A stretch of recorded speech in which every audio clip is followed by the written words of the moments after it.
Good evening, everybody. It's another wonderful Tuesday back in studio. You're watching the Focus TV.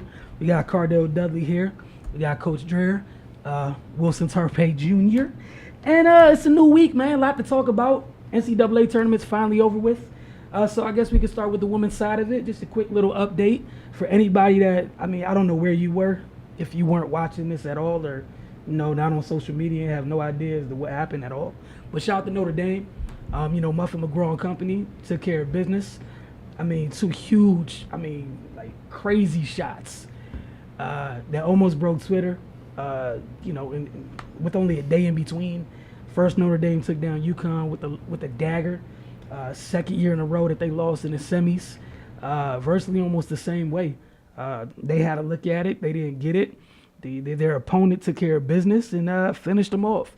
And I just hope everyone makes sure that they give all the credit for this goes to Hall of Fame coach Muffin McGraw and her team. They dealt with so many injuries this year. Definitely had a deck stacked against them, and they came away with a historic run. It was one fitting of now you know why she's a Hall of Fame coach. If you didn't know, now you know. On the men's side, last night we had Villanova in Michigan. Villanova, folks that, a lot of people like to have those blue blood conversations about men's basketball and things of that nature. Villanova's won 2 chips in the last 3 years. Maybe it's time to, invite them to y'all's club if they're not, for those people who feel that way. But Cardell, what did you think about both games this weekend, man? Shout out to Notre Dame. It was just their time, the resiliency. I think Muffin McGraw need to get her respect. Yes. Honestly, she should be up there with Gino. As far as neck and neck, the best coaches in women's basketball. I feel like I think she's one of the best, period, at adjustments. Something might be working, she'll call a timeout, and she totally eliminates your advantage or whatever you got going on. And I want to give credit to all the girls on that team. With all the injuries they had, that's the reason why I ain't pick them. I was just like, man, all that depth and, key players that torn ACLs went down early in the year, and they fought through to get this done. It's not but respect. And shout out to Villanova for salvaging my bracket. Because my bracket went to hell early, but, they pulled it out. That's why I had winning it all. I just felt like they were the most consistent team all year. And I always feel like in tournament time, guard play is crucial, and I feel like they're just, the guards that they have know how to play with one another and understand pace, and they're truly extensions of Jay Wright. And, and Jay Wright has been killing front lines of other teams with versatile bigs. A few years ago it was Chris Jenkins, now it's Bridges.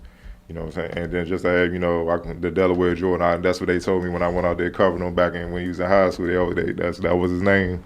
The performance he had was just, it was well overdue. He's pretty much been the most consistent player throughout the tournament. And, congrats to them. All the negativity about the Twitter stuff and all that, man, let that go, man. Let that man have his shine, man. Stop always raining on everybody's parade, So respect to both. All right, so Coach Dreher, we got you here for one reason only. Gonna talk a little football. Yes, sir. We're a couple weeks away from this year's NFL draft.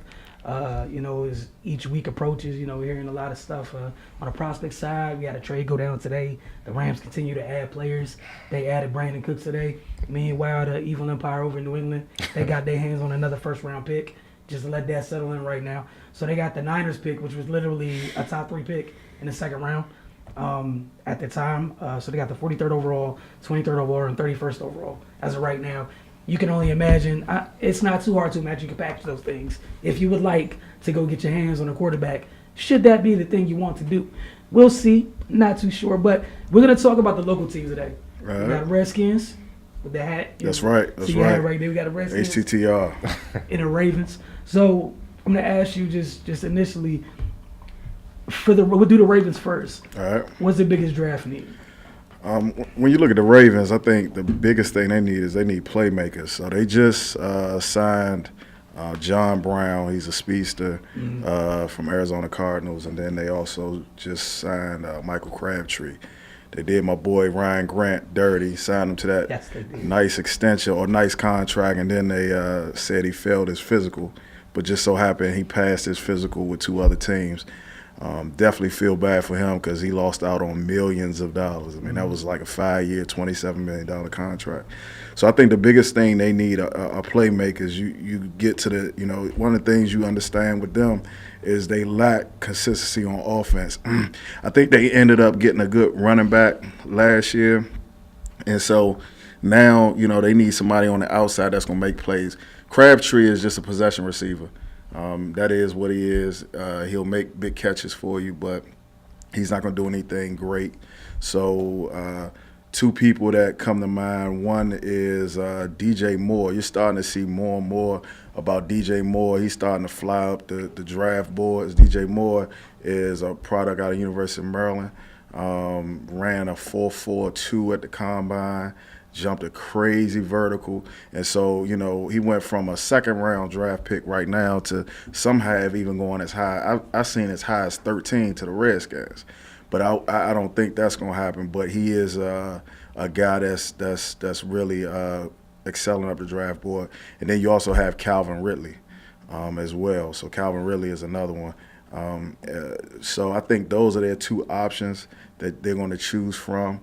And then, later on down the line, too, tight end, because they just lost Benjamin Watson, who I think re-signed with, I want to say the Saints. Yeah, I think he went back to the Saints. Yeah, went back to the Saints. So, tight end, they need everything on offense. And eventually you got to start figuring out what you're going to do at quarterback. I don't know how much longer my man Flacco has back there. So you have to start figuring out what's that next step going to look like with him. I definitely agree with you. That playmaker is something they got to address. Right. They took a flyer on Rashad Perryman a couple years ago. Yeah, and it didn't work call out. that a failed experiment. Right. Both parties, it just didn't work, and most of it was just lack of availability. Yeah. And I think some people would, when you talk about the NFL, they don't realize that's a skill. If you're not available, I mean, you can't really. They've been striking out. They've been striking out, especially big time on the wide receiver tip.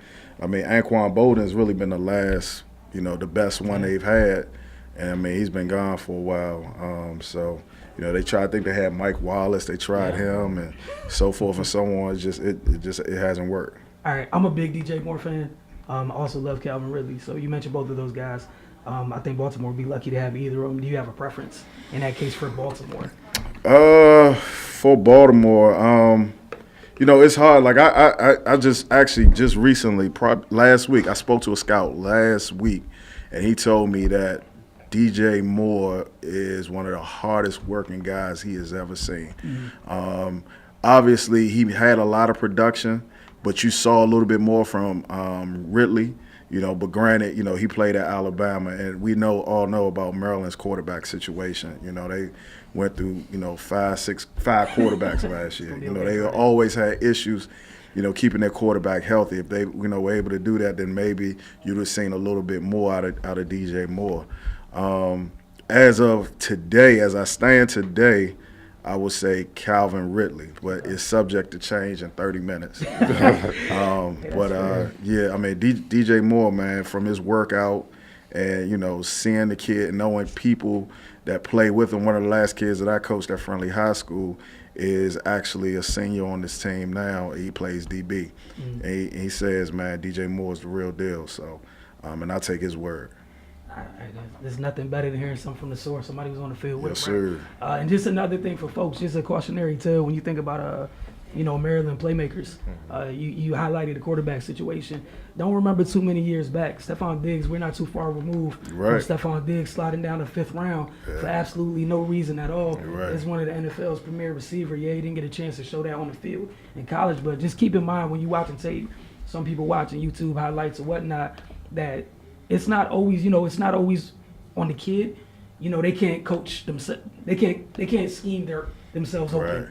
I mean, he had the same quarterback situation himself. They went through with some horrible quarterbacks. So.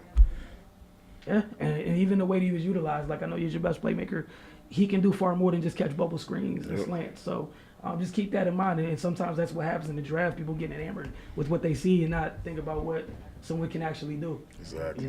That's not the end all be all. You had anything about the Ravens at all? Any questions with the Ravens? All right, so we're going to talk about your skins, man. Yes, sir. Ready to talk about HTTR. So what you want to do at 13? Man, 13, we got a lot of options at 13. I'm interested to see kind of how everything is going to play out. If we just take a step back, it's going to be interesting to see what's going to happen 1 through 5. Yes. First and foremost, right? Yeah. There's going to be a run of quarterbacks eventually, or initially, I think. So you have him. Yeah, you got Saquon Barkley as well. You got Bradley Chubb, the DN out of North Carolina State. So those are like the key players right now. So once I'm assuming that Cleveland Browns will draft a quarterback. Yesterday, a story, Peter King just had a story that came out, said it seems like they're going to draft Josh Allen. I don't think that's the case. I think they're going to take the quarterback, Sam Darnold, out of USC. So if that's the case, what are the Giants going to do at number 2? Are they going to take Saquon Barkley, which as a Redskins fan, I hope not, or are they going to take Bradley Chubb? Or do they take a quarterback to back up, to start the groom, to back up Eli Manning? Mm-hmm. So that's going to be the thing right there. And so what's going to happen with that is you're going to see players like Derwin James possibly drop, Roquan Smith drop, Tremont Edmonds, who I really, really like more and more out of VTech. Quick question, not to cut you off about him. So many people want to know what his best position is because he's a really versatile guy. I think a lot of people fall in love with his wingspan and automatically want to push him, be like he needs to be coming off the edge. But he plays so well in space. So where is his ideal fit, for you? He's a dude. He just needs to be on the field. Gotcha. You know what I mean? If you're not, you know what I'm saying? If he's not on the field, then you're not doing your job as a coach. You need to find a way to put him on the field or whatever that is. He's a special guy that you need to scheme up for. He can do from what I've seen more and more. And the dude is fast, man. Yeah. He's a big linebacker. I think he ran like a 4.52 or something like that at the combine. So 6'2". So I'm interested to see. So that's who I would really like. Okay. Today we just re-signed Phil Taylor. I was hoping the Redskins could get Jonathan Hankins. But Vita Vea is another possibility. But if Edmonds falls, that's somebody we need to take. If he doesn't fall, Derwin James falls, that's somebody that we need to take. So we need to take a playmaker. Some people have us getting Geis out of LSU, the running back, at 13. I think that's too high for him. I'm with you. Yeah. I feel like you can get a running back a little bit later. Yeah, exactly. This is a running back rich draft. Yeah. Now here's the other thing that I'm interested to see is what's going to happen with Lamar Jackson. So it just came out a couple of days ago that he scored a real low score on that Wonderlic test. So he had like a 13 on the Wonderlic test, which scares a lot of people, right? Yep. So once Lamar Jackson's situation comes up, what's going to happen with him? Is a team like New Orleans, are they going to take him late in the draft? Late in the first round, or a team like Pittsburgh, or a team that needs a quarterback to start grooming, or will he fall to the second round? And a team like Cleveland picks him up with their first pick in the second round to back up Tyrod Taylor, because it's better to have a backup quarterback that can do the same thing your starting quarterback can do. So that's going to be interesting to see kind of what's going to happen with that. But I think as I stand today, Derwin James or if Edmonds falls, one of them be the key person. Yeah, for me personally, I'm a Niners fan, but as a Redskins fan, I feel like y'all are in such a beautiful place. You mentioned the top 5 teams, all arguably possibly looking for a quarterback. Somebody's going to take Saquon in that mix. Right. The Colts don't need a quarterback, right? But they need O-line. So if you're the Colts, can you really let Quentin Nelson slide by? Gotta get him. Or McGlinchey or any of the other top tackles, right. knowing that your franchise quarterback's been dead the past couple of years because no one's in front of him. If you're Tampa Bay, you probably don't need a playmaker on offense, but you just got rid of your running back. Doug Martin's gone. Right. What do you do there? Now that's and I'm just talking about from a Redskins point of view. Right. Things that could fall down. You're the Bears. You just spent money on skill position players for Mitch, right? Right. You probably got to address that defense. So even if they take Derwin or Minka or something like that, I think somebody Minka else slides down. Yeah. You got the Niners. They're in a position where they can take whatever's best play available for them. The Raiders. Go ahead. No, I was just saying, with you guys too, Roquan Smith or Edmonds, I'm fearing that y'all may take, somebody like that because y'all can, playmakers for you guys. And I see John Lynch as a defensive-minded guy. I'm curious to see which way he's gonna go. I think the only way we're not going defense that pick is Quentin Nelson is sitting right there. Outside of that, it's someone defensive. Yeah. So I'm thinking Minka, Derwin. I don't even think it's gonna be Roquan because you get a linebacker later. Right. And Malcolm Smith didn't play last year. Yeah. You don't have to sell your soul for a linebacker. Right. Edge. You might sell your soul for Marcus Davenport or something like that. Yeah. You got the Raiders next. Another team that doesn't need a quarterback. Exactly. You might need a playmaker. Cameron Ridley might come off the board there. Join his buddy Amari. That puts you in Miami. Also doesn't. They might need a quarterback. They might. They're not. We're not sure. We don't know what they want.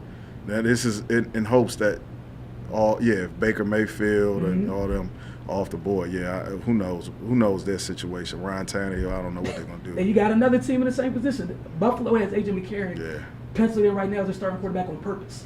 But they traded up for a reason. Yeah. Right? And that's how I feel. You don't trade up if you like the guy you gave money to. Exactly. So that puts you right there at 13. Something nice is falling off that tree for the Redskins. Yeah. I know you want to talk about Lamar a little bit. Yeah. I mean, Lamar Jackson? Yeah. I mean, Lamar, man, is a talented kid, man. Talented kid. And I kind of feel bad with what's going on with him right now in terms of, his stock is falling so much. Now, granted, he has been a little inconsistent. And when you do study some things, you do see, like, first, a lot of people always saying, well, what about Baker Mayfield? Baker Mayfield has been a little bit more consistent, but Lamar has been more explosive. And that's that dynamic. And I think a lot of people are scared of that now because of RG3, what happened with him. It didn't work out. But one thing about RG3 was just a track person. So he was just a straight line speed person. That, you get him, running straight down like against the Minnesota Vikings, but he's not shifty. Right. So I'm interested to see what team will take a chance on Lamar Jackson. So Broncos. Yeah, I know you've been saying your Broncos, man. I mean, I know we just got homie from the Vikings, but like you said about grooming, we need somebody because what if he don't pan out? Right. Well, Case Keenum, they essentially signed him on a 1-year deal for $20 million. So, I mean, exactly. So I don't remember what that whole number is, but from my understanding, from what I just heard, they can really get out of it after this year, right? So it's not that big of a cap hit either. Yeah. So it's going to be interesting to see kind of where they're leaning, where they're leaning at as well. All right, so I had a question for you about Lamar because there's a lot of myths out here. A lot of people say a lot of things, repeat a lot of things, don't necessarily watch any tape of them. Right. So some of these other quarterbacks that people love, and again, I'm not knocking any other quarterback. I watched a great breakdown when I got here today. It's about 30 minutes long, talking about the poise in the pocket between him and Josh Allen, who some people have as the #1 overall quarterback prospect, and it's night and day. Right. Somebody looks like they know how to play in the pocket, and somebody looks like you shouldn't be taking them within the first 15, 20 picks unless you have like a QB savant. Right. Like you just don't need to, to roll that dice. So with Lamar, I know a lot of people talk about it needs to be a certain offense and all this other stuff. How much of that do you buy into? Because there's a lot of stuff where people are trying to pigeonhole him. You brought up RG3, which I get people's concern about running quarterback get hurt. But this is the dude who's avoiding big hits for the most part. Right. We don't see him trying to truck people. We see him run out of bounds routinely. In the pocket, he steps up like a champ. He seems to know what he's doing in the pocket. And I do agree, there's flaws. He got a narrow base when throwing and whatnot, but that's stuff that I feel like you could fix. Right. But poise and having a feel for the game, I don't think you really think that's something. It should be something for that, right? Yeah, no, it should be. It should be. I mean, think about this. Russell Wilson, who I really like from the get-go, I mean, he wasn't drafted to what, fourth round? Yeah, third round, right? And he had all the talent, in my opinion, to me, from what I saw from leaving NC State to go into a traditional pro offense at pro-style offense at Wisconsin and ended up, doing this thing. So it is really about the right fit. Unfortunately, it's about the right fit. So you have to find a quarterback in which you believe, has the traits that resemble, your culture, your offense.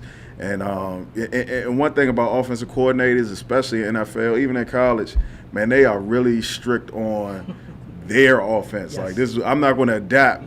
I'm not going to adapt what I have to them. They're going to have to come in and do what I want them to do. So. Sam Darnold, I'm not going to lie. I watched his pro day. I mean, he has a great arm, man. Sam Darnold has a great arm. But you saw in his last game of the season that they played, I mean, he was shook in the pocket. See, thank you so much for bringing up this. He has happy feet. Yeah, he had happy feet. Like in a pro day, everything looked lovely. When it's nice, calm. It's coming at you. Exactly. But you brought up the last game, several games last year. You sitting behind it. Yeah. NFL line. Right. I don't feel like that's a stretch. Right.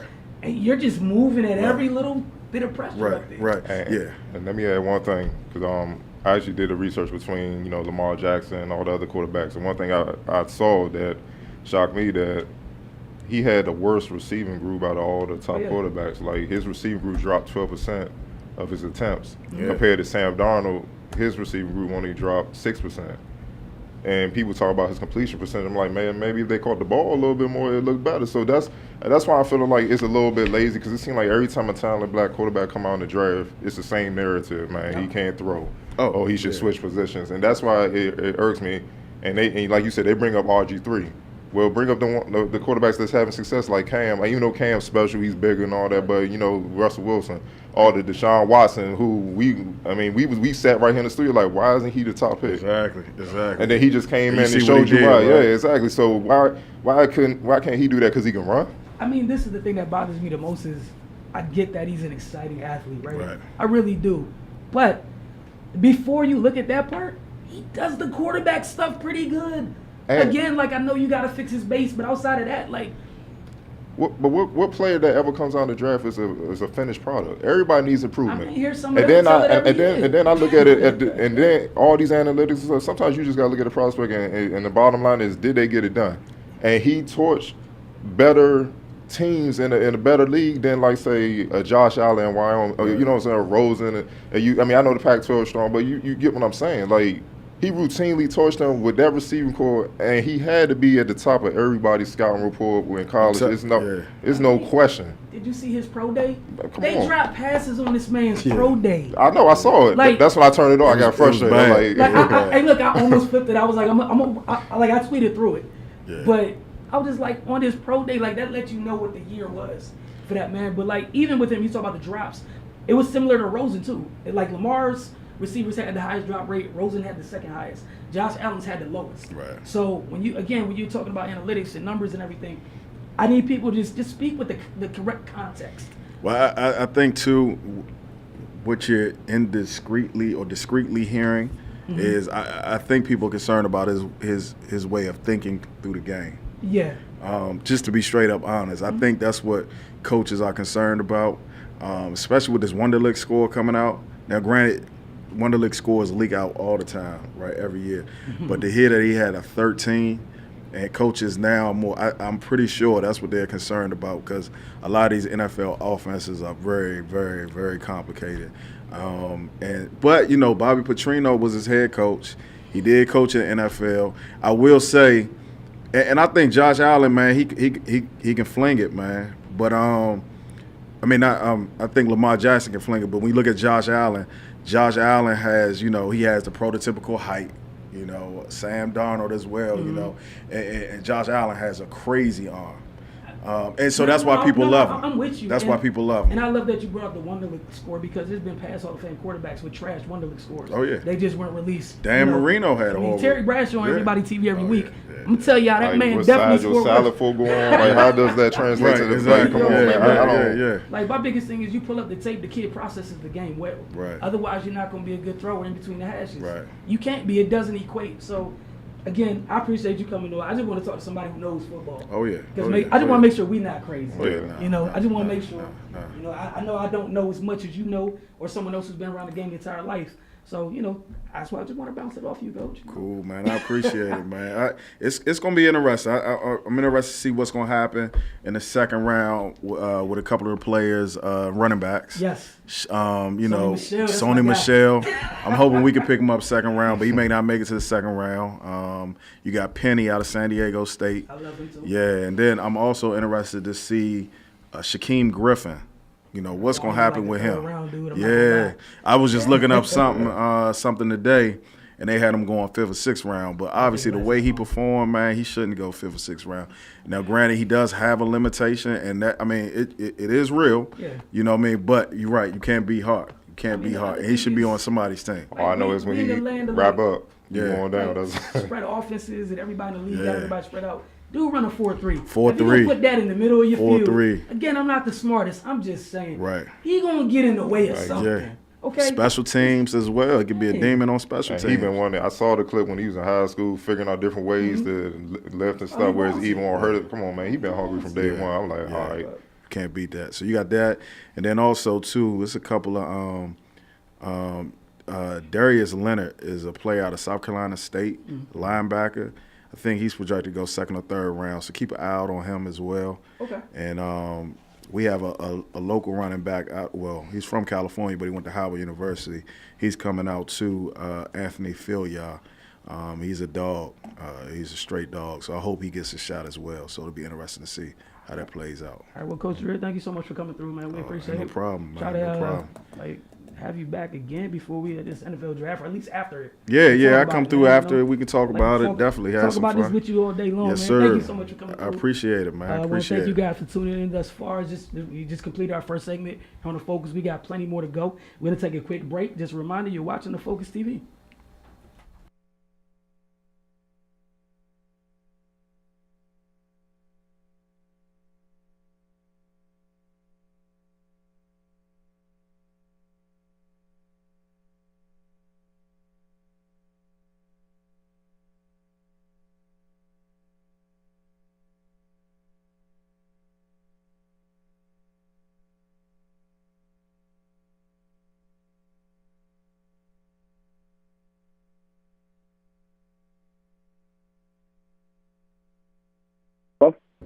How you doing? If you give us 1 second, we're going to come out of break and introduce you into the show. Okay, perfect. Thank you. Thank you so much for calling. We appreciate it. Talk to you in literally a few seconds. All right, thanks.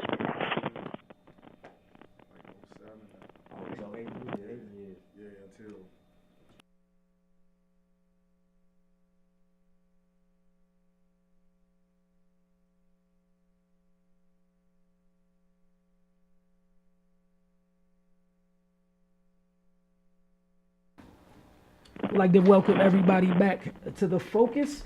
We are now welcomed by our second guest of the evening. We have Mr. Jason Papalio. I hope I pronounced your last name correctly, sir. Got it right. Pretty close. No problem. An athletic recovery specialist. If you don't mind, let everybody know exactly what that is. Okay, perfect. Yeah, I work with a lot of athletes and teams in the tri-state area, New York, New Jersey, Connecticut, and helping them improve performance through injury prevention, working on flexibility, mobility, some sense of stability, and helping them get to a better level in a sense by, if they're continually performing at a very high level, like at their optimum output, and they're doing that 7 days a week, there's not a chance for them to continually gyrate up and down. So there's more gyration up and down when they're doing that because their body is not able to, quote-unquote, recover and come back down to a homeostasis or lower level of performance. So you need to do sort of high level, lower level to come back to get back to that higher level, in a sense. So I do work with them after practice, working on flexibility and mobility work, and I work with multiple teams or athletes on an individual basis throughout the area. Jason, hey, it's Cardell, man. Thanks for coming on. Doing, I'm doing good. What led you to become an athletic recovery specialist? Yeah, I've been doing this for quite a long time, doing performance work and training work on my end for the last maybe 10, 15 years, sort of part-time. Doing a lot of yoga work and mobility work with clients and athletes independently, and then the last 4 to 5 years I've taken it full-time on my own throughout the tri-state area, and then we connected at the Gym Couch event. When you are brought on by individual clients or, various programs at all levels, how little is the education on proper recovery that you see? There's not much education at all. I'd say that it's me educating them on their end. They're starting to grasp more and more about it. The pro level, they completely understand it, like in the NBA, the G League.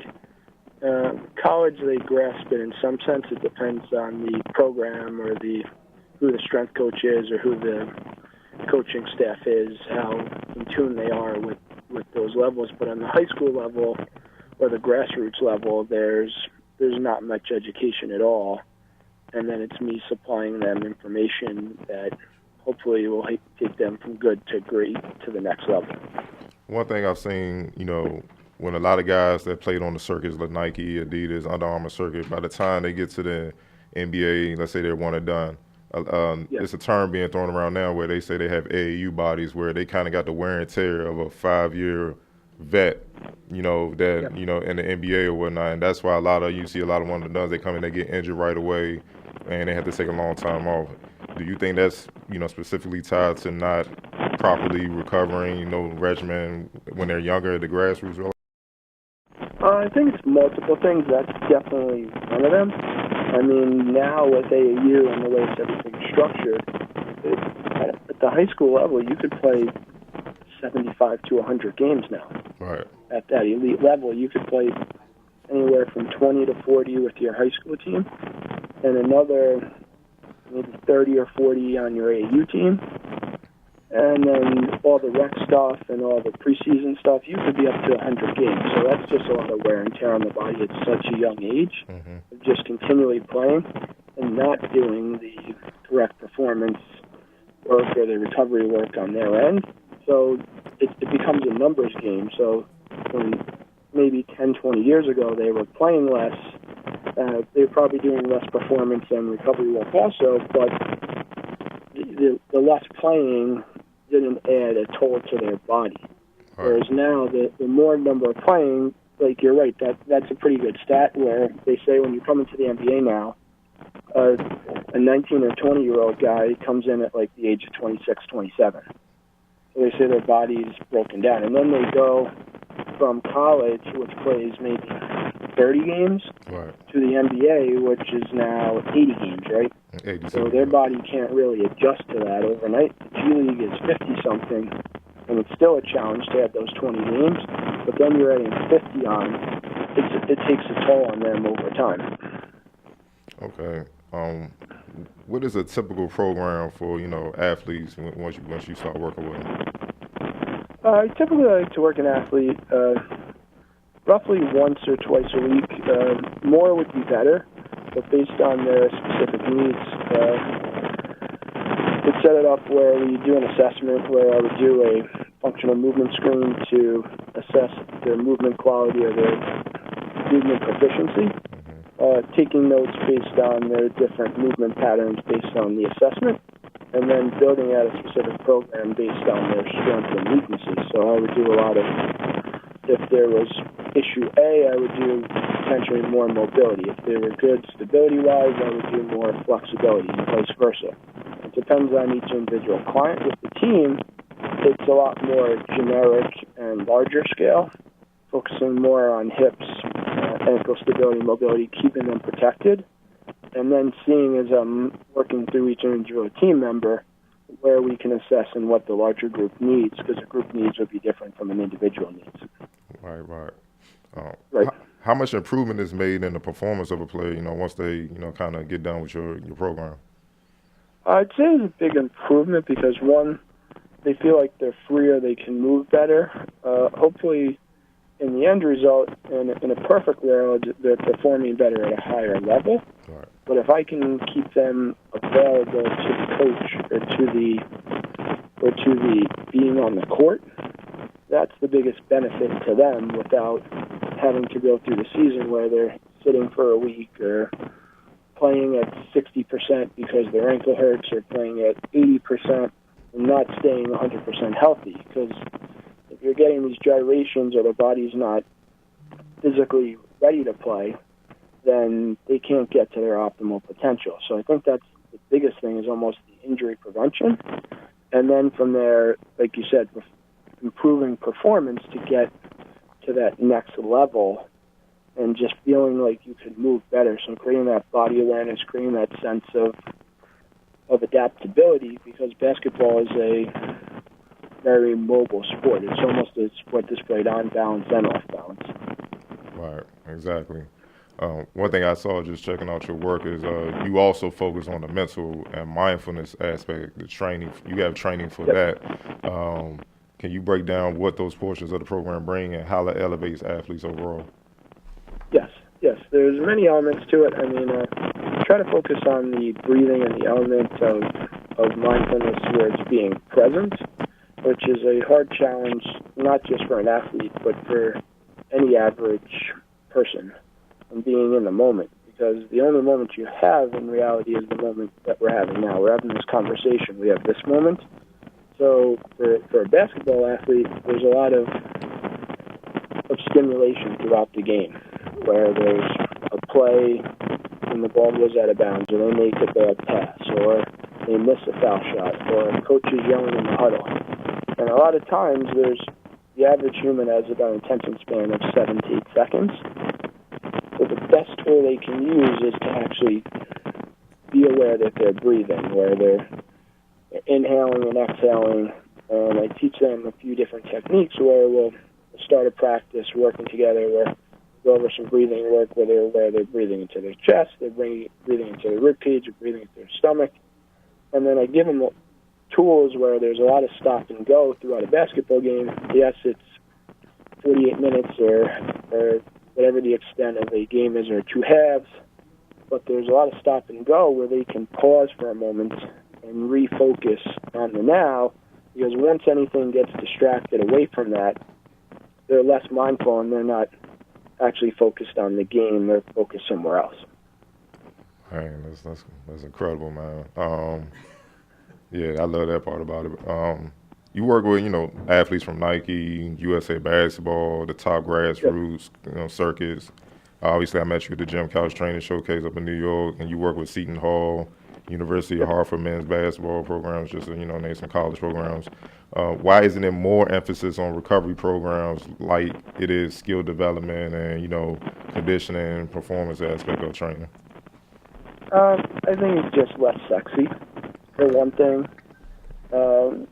Getting an athlete to sit down and say, all right, we're going to, quote-unquote, meditate, or we're going to breathe, or we're going to do some mindfulness things, it's just not cool.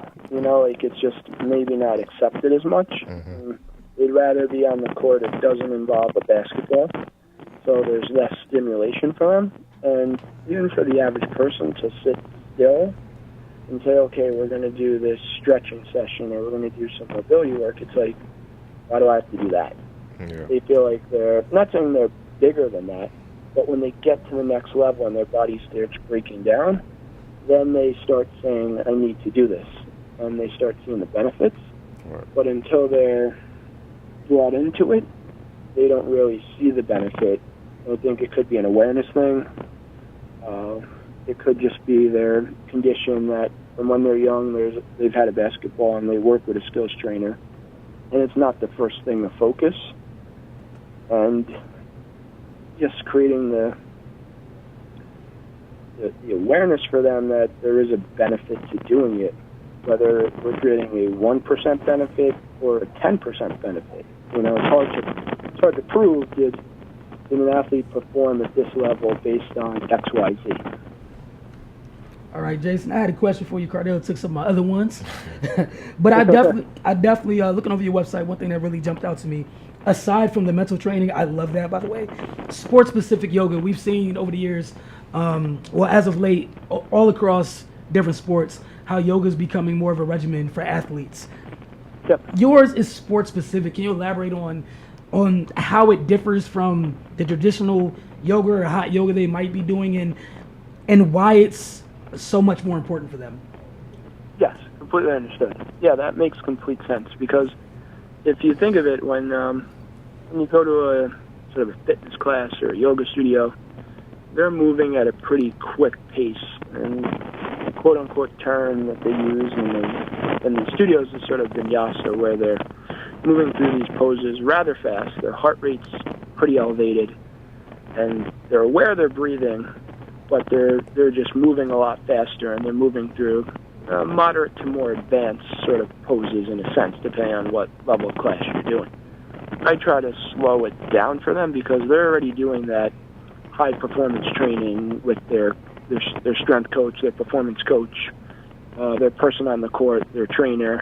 So I try to make it at a slower pace for them where they could actually slow down, be aware of their breathing, slow everything down to a level that's sustainable to them, no matter how challenging it is, and taking them back to the quote-unquote term would be parasympathetic and synthetic nervous system, where one's fight or flight, where you're rushing, going 100 miles an hour, the other's slowing everything down. And if you can get to that slower state, whether you do that for 15 minutes or 30 minutes or 45 minutes, the body gets to actually recover, regenerate, rejuvenate, and then it allows them to get back to that higher level at a later point with less and less gyrations up and down, with less and less peaks and valleys.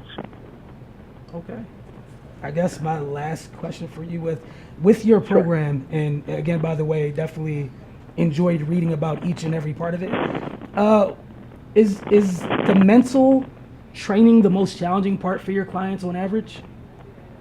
Definitely one of the most challenging parts. The mental aspect of being present and being here right now or being mindful is a challenge, because they're used to 100 miles an hour playing on a court, almost playing distracted in a sense, because there's so much stimulation.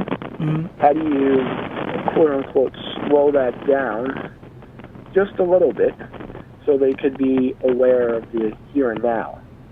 And the breathing part, the average person takes tens of thousands of breaths a day throughout the day, whether you're awake or asleep. So during that 24-hour cycle, how many times are they aware that they're here in this moment? And that's the quote-unquote challenge of getting them to get to that moment where they're creating a moment-to-moment awareness versus the last play happened, I'm stuck on that, and that's stuck in my mind for 5 minutes, and those 5 minutes of the games that went by, versus I was focused on each detail. Every 10 seconds, I refocused in. Gotcha. Well, Jason, we just want to say thank you so much for your time. Yes, sir. And wish you continued success. Really enjoyed learning about your program tonight. And we've had your social media info up, so folks can definitely reach out to you, take advantage of just the wealth of information that you share. So thank you again, and you have a great evening. Yeah, thanks for having me on. I appreciate your time and continued success. Thank you so much. No problem. All right, man. That was a lot of gems right there, man. Hey, man, I'm trying to keep it coming, man. There's a lot of information out here that athletes, coaches, whoever's involved with athletics, you can use, man. I mean, no one ever knows too much, man. There's always something to learn. These are facts. We're going to take a quick break, and when we get back, Cardell, we're going to talk about, it's new release time. We're going to talk about that. You're watching the Focus TV. Don't go anywhere because you don't want to miss what's coming out in the latest issue of Finest Magazine.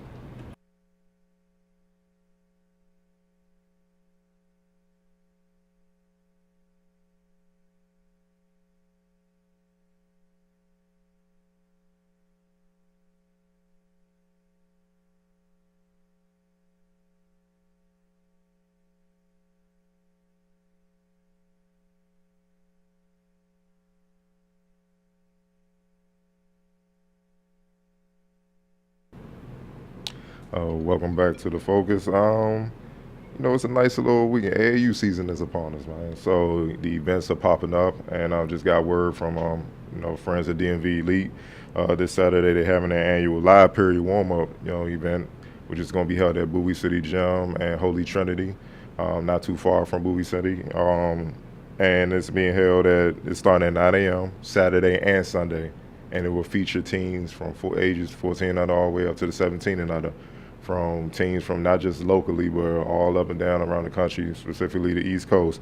And a few top teams that are joining the fray, Team Mello out of the EYBL, Team BBC, McDonald's All-American Manuel quickly did his damage on that team. Team Loaded DC, We Are One, they're the reigning UA champs. DC Premier, everyone right here should already know what they're about. New World Virginia, two of our Adidas, clubs. Maryland 3D, and Team Takeover Gray. Those are some of the top clubs that are participating. Definitely come as a nice springboard to, get you kind of geared up for when all the circuit stuff start. And, I've pretty much been there every year since they started it, and the competition is crazy. So if you want to get a good look at what's coming in during the AAU season, definitely come on out and check them out.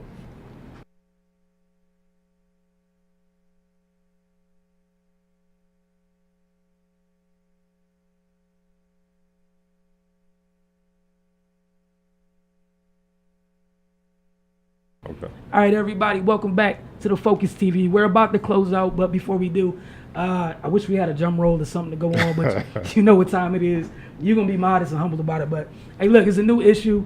The new cover is literally fire, so go ahead and let everybody know what's in it, man. All right, man. Every time after basketball season, I try to release my All Finest Mag team, and what I try to focus on is not just, high school boys. I tackle the girls side. And then I swing it to college, men's and women's. You know what I'm saying? It's I'm not with this. Ignore the women's side of hoops, man. They can ball. I feel like you're not enjoying basketball if you're only looking at one side. So. Exactly. So my issue, released today. It will be up soon as upload and be up to my site by the end of the night. So definitely go to findthismag.com to check it out. I'm just gonna give you a sneak preview of who became young player of the year and all that. I'm just gonna give you a quick rundown for the high school girls, the player of the year. AZ Fudd, freshman out of St. John's, averaged 24 points a game as a true freshman, led St. John's to a WCAC, DCS AA championship. The coach of the year, I'm staying with St. John's, Jonathan Scribner, led St. John's to it was actually their second consecutive WCAC DCS AA championship. On the boys' side, the player of the year, Ace Baldwin, sophomore out of St. Francis. I love that kid, man. His IQ and his feel for the game of running that point guard position is light years of where his age is, man. He is at a college level already, and it's scary. He led St. Francis to a 34-7 record and BCL championship and won BCL 20 MVP honors as a sophomore. It's only gonna get worse. So I just feel like he's the best point guard in the area already, hands down. And obviously, coach of the year, I'm sticking with Mike Jones. What he did this year, being led truthfully by sophomores. It's some of his top players, Hunter Dickinson, Earl Timberlake. Leading the Mather to a 33-5 record. Pulled off the trifecta, winning the WCAC, Private School, and the Harbor championships. Anytime you win 3 major championships at the high school level, respect is due. So I don't think nobody can really argue that. They may try, but who cares? That's what I'm going with. On the college women's side, player of the year, I'm gonna go with Natalie Butler out of George Mason. This center, she averaged 19.2 points and 16.6 rebounds on 52% shooting from the field, 42% from, three-point range, leading the Patriots to a 24-10 record. She didn't get as much buzz as she should have. She obviously deserved averaging that monster double-double, but, I'm fully aware, definitely covering GW, what's going on, and she's a monster in the paint, man. And coach of the year, Megan Gebbia out of American University. Led the team to a 26-6 record and an NCAA tournament berth. Shout out to her. Yeah, no doubt. She actually got some love from one of our favorite coaches, Messick's head coach Mike Tebow, who's like, y'all need to be paying attention to what's going on over there. And rightfully so. She's building a nice program on the low right there, and they need to get some more pub.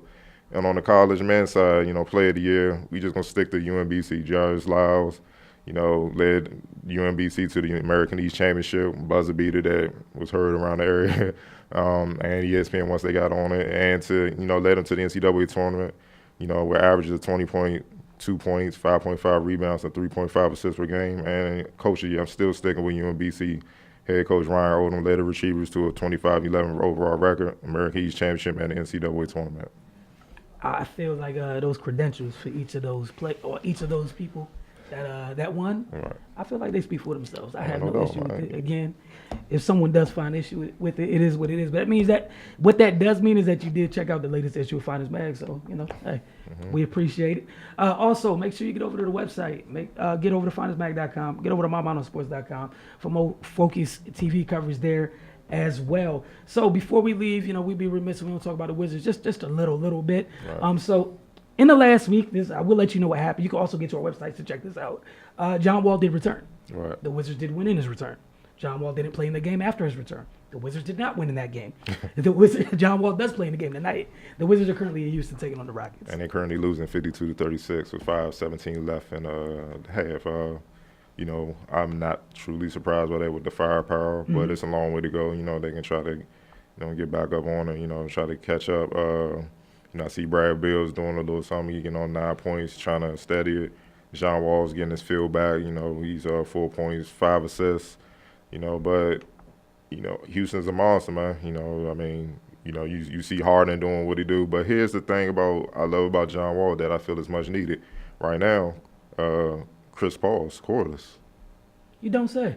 Yeah, and he just locked up Kemba the other night. That's what's missing. These are facts. So they just got to get that chemistry right, and that's why I just keep getting him help to get the chemistry right, and then wherever the chips fall in the playoffs, just leave it all out there. Just hoop, man. It is what it is. Like this is not the past few years what we pretty much knew was the Warriors of Cleveland. Right. Even though they still might be, favorites, it's not that gap anymore. Now it's, man, if Houston came out the West, would you be surprised? I mean, if Portland came out the West, would you be surprised? I mean, no. It ain't easy. If, Toronto somehow put it together and come out the East, or Celtics, Kyrie leading.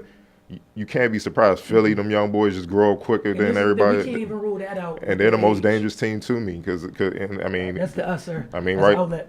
I think last time I checked, they were beating the Nets by 30 without Embiid. Yes, they are pretty much up by 30 without Embiid. This is going to be their 11th consecutive win, by the way. Just to throw that out. And for y'all, and I love Donovan Mitchell. We love Donovan Mitchell, but we definitely what Ben Simmons is doing, I don't really see how y'all could try to pump that, man. Come on, man. Discussion. Leave it alone. Your man I think he just passed the record. He just got the record for triple doubles as a rook. The stretch he's been on during these 11 games has been crazy. Sometimes you just gotta you can appreciate two people at once, folks. Just want to let y'all know you can do that at the same time in this day and age. I know it's really difficult for some of y'all, but we can say that Donovan Mitchell had a really good rookie year while also saying that Ben Simmons is undoubtedly the rookie of the year. Both of those things can be true at the same time. And currently, not to interrupt you, sir. he has 15 points with 7 to 10 shooting, 12 rebounds, and 6 assists now. With how much time left, sir? It's 9:02 left in the fourth quarter. They're at 101-77. You could say it's the Nets, but he pretty much does this against everybody. I don't see how you can argue with that. He's almost been averaging a triple-double throughout this 11-game win streak. So, again. And another one, not to interrupt you. You're good. Shout out to the young boy Markelle Fultz for shutting up the critics. They've been awfully quiet lately. They've been awfully quiet since you came back and been going to work. In limited minutes, he 8 points, 4 for 6 from the field, 2 rebounds, 2 assists in 14 minutes. And you know what I like about it? So, what it does, it kind of, obviously you never want to lose Embiid, obviously, right? That's not what anybody wants to do. He's just getting rest. He be all right. He's just getting some rest, getting ready. But think about what it does for their second unit. You got a top, what I'm saying? You have a player, you have a starter on your second unit right now. And your second unit is already not horrible. I mean, they got look, man, Philly's in a good place. A very good place. A very good place. As we said, this is shared by the outlet. Both Carl and I feel this way. I think Octavia stamped this last time she was here as well. We all feel like Philly's one of the scariest teams. Trust the process. You got to trust. It's funny. Trust the process. Man, so hopefully he gets back on time. But we want to thank everybody for tuning in. We will be back later this week because we won't be here next week. Wizards duty. We're getting close to the playoffs. The NBA playoffs officially start April 15th. We're literally a week and some change away. And not just that, draft time is upon us. Next week after the game, I'm going down to Portsmouth to scout the Portsmouth invitation. I'm going to have a lot of stuff coming back from that. WNBA draft. WNBA draft. And then we pretty much in draft mode, going to Wizards workouts and all that. So, just stick with us. We got a lot coming y'all way, man. You guys already know. Thank you so much for tuning in tonight. Thank you for continued support. We'll catch you guys sooner than later. Yes, sir.